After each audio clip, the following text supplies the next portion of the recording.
ये सीखा था कि मुकद्दस पौलुस रसूल ने गलतिया की कलीसिया को ये कहा कि वो लौंडी और उसके बेटे को निकाल दे। तो इससे साफ वाजे था कि जो लोग ईमान के साथ रास्तबाजी में, ईमान के साथ निजात में शरीयत की और शरीयत के अमाल की मिलावट करते हैं, ऐसे लोगों को निकाल दो। ना सिर्फ मुकद्दस पौलुस रसूल गलत तालीम वालों से जो है वो लग रहने के लिए कह रहे हैं, बल्कि हम 5वें बाब की पहली आयत में आज ये पढ़ते हैं कि खुदा का बंदा पौलुस कहता है, बस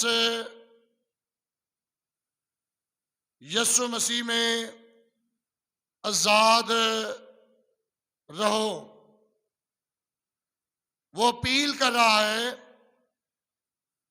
कि यीशु की आजादी में चलो। लिहाजा उसके कहने का मतलब भी यहां पर यह है कि अपनी आजादी में कायम रहो। मसीह ने जो शरीयत का जुआ उतारा है, अब दोबारा उस जुए में ना जुतो। और यहां पर हकीकत यह है कि यीशु ने आजाद किया है। सच ये है कि यीशु ने कुर्बानी देकर, फिदिया देकर तुम्हें छुड़ा लिया है। अगर हम खुदा के साथ शरीयत के मुतहत रहकर ताल्लुक रखेंगे तो हम गुलामी के जुए में जाएंगे। लिहाजा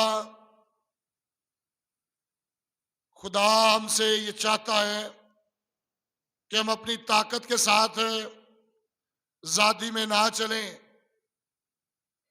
हम अपनी कोशिश के साथ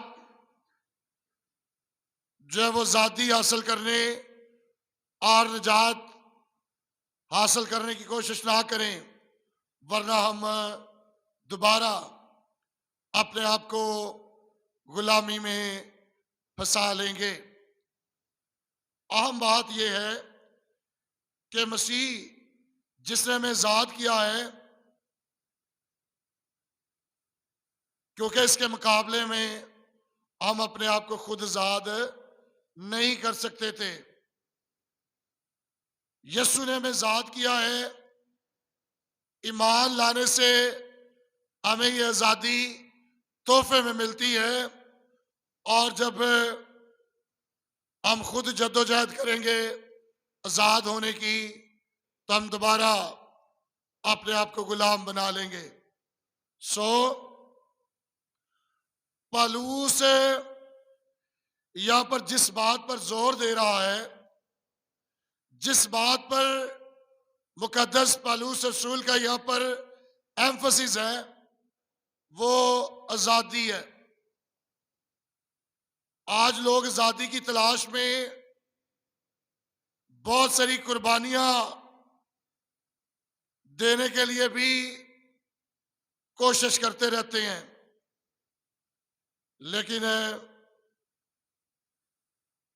जिसके बारे में यहां पर बयान किया गया है वो है यीशु मसीह पर ईमान लाकर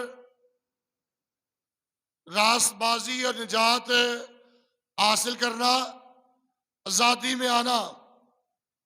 और मेरे जीजो, इसमें अहम बात जो दूसरी है वो ये है कि इसमें कायम रहना है। आजादी में क्या करना है? कायम रहना है। यानी यीशु ने जहां पर लाकर खड़ा किया है, जहां पर उसने रास्तबाजी दी है, उस ईमान पर, उस कीदे पर, उस तालीम पर कायम रहना है। और जैसे यीशु मसीह में शरीयत से आज़ादी मिलती है, जैसे यीशु मसीह में हम आज़ाद हुए हैं, तो ज़रूर है दोबारा हम गलत तालीम की तरफ राग़ब होकर धोखा ना खाएं और गुलामी के जुए में ना जुटें।